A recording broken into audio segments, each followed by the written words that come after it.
Hello, Michelle here from Bloomella and welcome to another Bloomin' 5 here on YouTube. And today we are painting 5 spring birds, which is a super exciting one because birds have lots of pretty little details and it's super fun to paint. So you can paint one of these or all 5 or paint them in your own time, and whichever ones you like first. So this is a really fun project to do, and we are painting a robin. As you can see, that one's already underway on the first layer. We're doing a song thrush, a great tit, a blackbird and a chaffinch. So we've got lots of pretty spring birds here to paint. So as you can see, I'm doing a bit of a talk through because I actually have the full version, which is well over an hour and 30 minutes long, which is on Patreon. I include all of the palette information, the brushes used, and it is a step-by-step talk through video as well, whereas this one here on YouTube is just a quick run through and a voiceover. So you're more than welcome here, but you can also join on Patreon. I have a free membership and a paid membership, and on the free membership there's lots of things like poll voting and behind the scenes and some palette suggestions and some other little tutorials as well. So you are most welcome over there at any point if you would like to join the creative club. So back to today. Oh, there's a hair on my paper I've spotted. I'm sure I'll move that at some point, but as you can see, the robin has had its first layer. It's got the pretty red breast, which is more like an orange with the grey and the brown. It's such a pretty combination. And then we have our other little bird in the corner, which is our song thrush. And at the moment, I'm just working on our great tit, which has got those obviously distinctive blue with the yellow details, and we're just using our little brush to add a little bit of that wing detail. And then in the middle we have our chaffinch, and on the bottom right we have our pretty blackbird. So even though it's a blackbird, you can still get a lot of detail in, which you will see as well. That hair is still on the paper. I don't know how I haven't spotted that. Oh, it's gone. There we go. Thank goodness for that.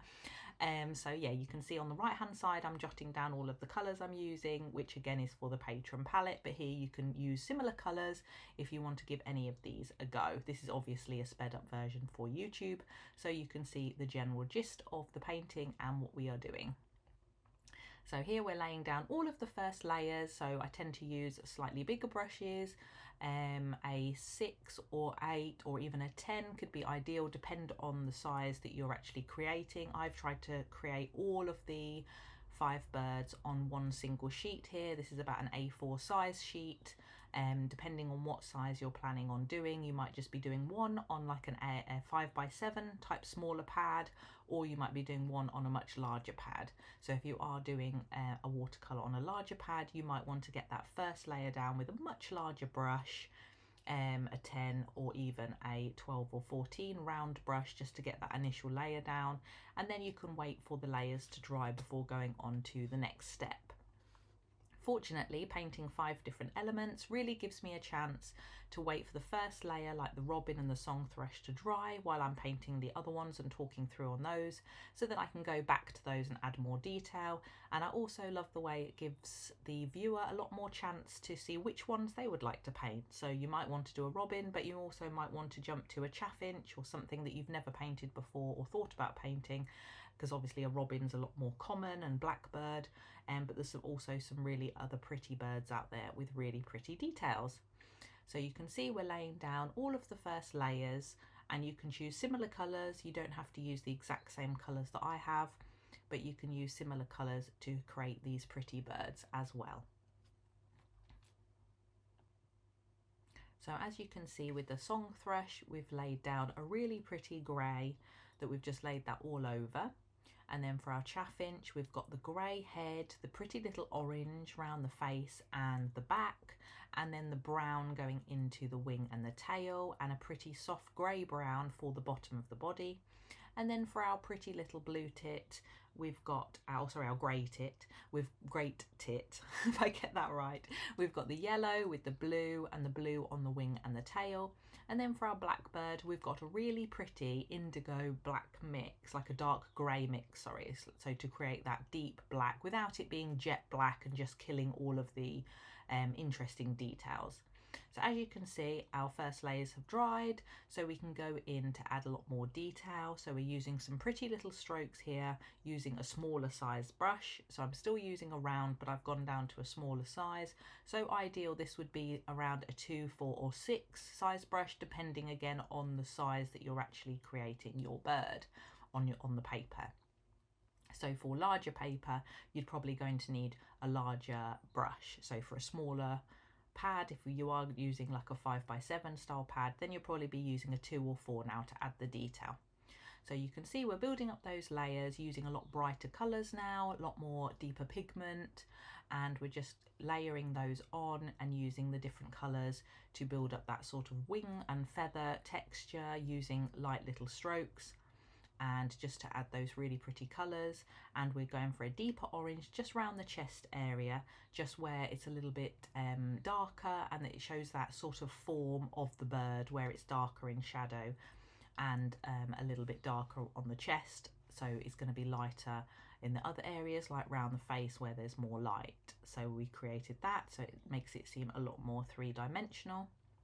And then moving to our song thrush, you can see this bird isn't particularly super coloured. It's more of like a brown. It's got a few darker colours, but it also has some pretty spots on the chest, and these sorts of detailing you can add much later on when it's dried. If you try to add spots and details too early on, like with the moth study that we did last week, if you saw that, if not, then that's a great video to check out. But you do need to wait until the original layers are dry. If you try to do that too early and the paper is still damp or potentially still wet, then a lot of the detail will just blur out and you will miss a lot of that fine line detail. So you really need the page to be 100% dry for that detailing. So you can see we've left some white highlight areas where we want some of the lighter areas in the wing, and that also adds a really nice contrast between the light areas and the dark areas. So if you do the colour just too flat and just one colour, then you'll miss out on a lot of that pretty little detail that you can add quite simply by just exposing some of that white paper, which already adds a really pretty highlight already. So it's just these small techniques that can make a really big difference. So as you can see, we've moved on to our great tit. I got the name right that time. And we're just adding in those darker shadows. On our first layer, we managed to get quite a bit of pretty detail in the wing, and that pretty yellow wash down and the pretty blue stripe down the middle. And now we're just going over the top, leaving a little bit of that lighter colour exposed underneath, but adding in the really pretty details using a finer brush, and just adding in that detail, and where the feathers overlap as well. So when the layers are dry, you can really add that overlapping detail. So as you can see round the head of the great tit, some of those feathers are going onto the yellow, and you can really overlap that to make it seem more realistic, which is great. And also a few little feathers at the bottom and at the sides. And also in nature, as we always discuss, things aren't perfectly straight or perfectly, every feather won't be going in the exact same direction. You can have a few little ones that are sticking out here and there, which makes it seem a lot more realistic if that's the look you're going for. Or even if you're doing a loose style, you can still add a few little quirky feathers poking out here and there, and it still gives you that interesting bird feather look. So you can see we've gone to our middle one. I have actually written, I don't know if you can see it in the video, but I've written very faintly on the birds a little letter for each bird, because it's quite easy to get confused, especially when you're doing the initial wash layers. Some of them have sort of similar colouring, so it's quite easy to get confused with which bird is which. So you might see there's little letters on there, and that is literally just to remind me that the middle one is the chaffinch. And it's easy as well when doing my voiceover, because I instantly will remember the name, that one is the chaffinch, because it's not as obvious to me as the robin and the blackbird, just in case you were wondering. So we just moved on to our middle bird, and this one's in an interesting position because it's sort of like crouching or ready to spring into the air. So I've tried to cover a few different poses and positions using the birds as well. And again, on the Patreon, the paid membership, all of these images will be included as well as reference if you want to use the exact same ones. So you can see we're adding in the beak detail as well as the feet detail, and it's good to get those initial layers down early on because you will want to add a little bit of that darker colouring on top Like in watercolour, we start from light to dark, and you can then expose some of those lighter colours underneath, and also just to build up the layers and the colour. As you can see perfectly with the blackbird, that we are now going in with this much stronger indigo and dark grey mix, and it's creating that really pretty glossy coat without it being just jet black and losing a lot of the detail and interest in the bird wing and the feather detail as well. So we're really just building up those colours, using our reference image for where the highlights are and the shadows, and this is coming together really nicely, and already you can see the really pretty detail that we're using with our brush and just going around the eyes and all the details.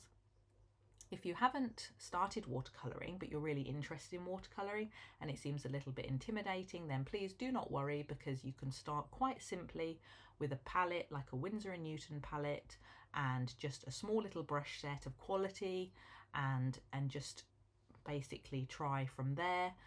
It's quite interesting just to have a range of brushes so you can see what sort of style and size you like and what sort of paintings you'll be doing. Again, this size pad, around an A4 size pad, or 8 by 5 by 11 inches, that sort of size is great to just get started, and then you can see if you prefer to do smaller studies or larger studies, and it really gives you a scope of what you like doing. So as you can see here, we're going back to the robin again for the third time, and we're adding in more of the details now. So we're adding in like the eye, the beak detail, and also the feet and the tiny little claws as well. So there's a lot more detail, and on my Patreon I do include a sketch of every single bird, so these are great if you want to print these out and practice sketching on top of them, trace them, and basically just use them as a great reference, or you could just look at them and just to see the shapes, which is great for practicing. If you feel like you could improve on your sketching and freehand artwork, then this gives you a great opportunity to look at the forms of the original birds.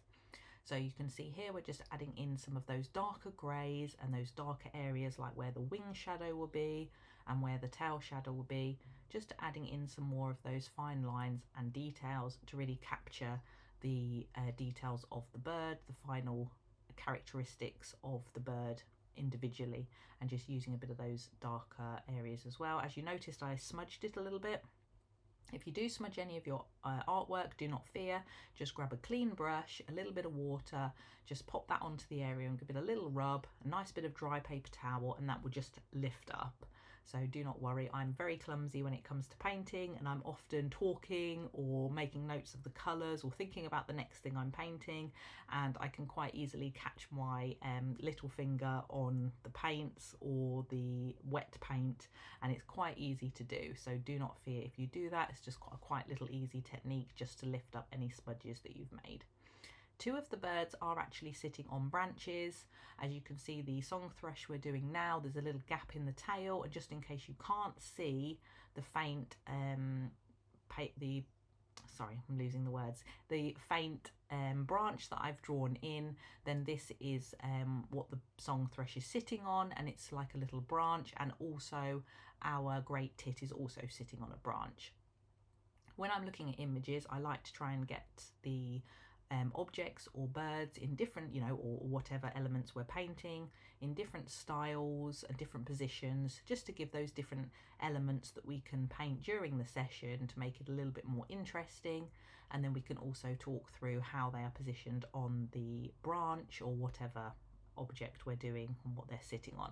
So as you can see, we're actually painting this in now using So we're coming to my favourite section now of the painting, which is the final stages, when you can really add a lot of the fine line details and little elements that bring the character to life of what you're painting, whether it's moths or butterflies or birds or anything like that. You can really bring those final stages to life, which really make the details pop, and which are the parts that people often say, wow, that's really amazing, because of all of those fine little details that you've managed to add. So as you can see, we've gone past the initial plain stage where it's very just sort of flat looking. Then you start to add a little bit more detail. It's in a bit of an ugly stage, people call it, where you haven't really got any details yet and it's looking still quite flat. and a little bit uneven, and then you get to the final stage where you're adding the shadows and you've still got those highlights exposed, and you're adding lots of the fine details and like the eyes and the specific little parts of the feet and the wings, and it really all comes together perfectly. So you can see this great tit is sitting on the branch as well, which we discussed earlier, similar to our song thrush. And it had a little bit of moss on that branch, so we're not adding too much detail to it because our main focus today is the birds. So we've just added a little bit of the detail just to show that the bird is sitting on a branch. And now we're adding a little bit more detail to our chaffinch in the middle, and we're just adding those fine details, a few of those extra little feathers, just showing where the colour is coming round and down the body, on the tail and the wings, and adding some of those darker shadows. And this is where you can use some of those really rich mixes to add those pretty little details and the finer shadows and any of the little sort of feathers, little stray feathers that are sticking out, a bit more detail on the beak and the eyes. So we're just finishing off the blackbird eye now as well, and you can leave those little highlights as well if you'd like to do a little bit of reflection in the eye. And then we're also finishing off the final layer of the feathers on the blackbird, and as you can see, it's really coming together nicely with some of those exposed colours underneath and a lot of the detail in the wings. I really like this colour mix for birds because it's not too dark, but it's also dark enough to represent that it's a black bird. So you still got those really pretty greys coming through, and it's a really deep, strong pigmented colour mix. So yeah, it's one of my favourites for dark birds. And as you can see, we're just using a very small brush now, probably a 2 round, just to add in any of those details on the feet and the beak, and just finishing off all of those details.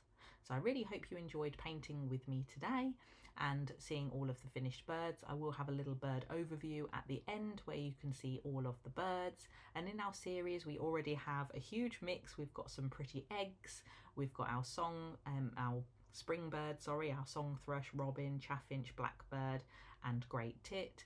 Previously we've created 5 moths together, and there will be lots more coming up. I'm so excited. We recently did a poll on Patreon, which is free if people want to vote on there. You can be included in the polls monthly, and we actually voted for the next Bloom in 5, which will be for next Monday, which will be blood oranges. So I'm super excited to paint those. So if you haven't already seen it, if it's already out, then please check that out, or if not, that will be available next Monday. So I'm super excited to paint that for everyone. And yes, thank you so much for joining in and watching this video. And there is more on my social media as well, so all of the handles are in my bio if you would like to see. I do daily tutorials on there as well of lots of different variety of subjects, so please feel free to check those out. So thank you so much for watching and have a lovely day.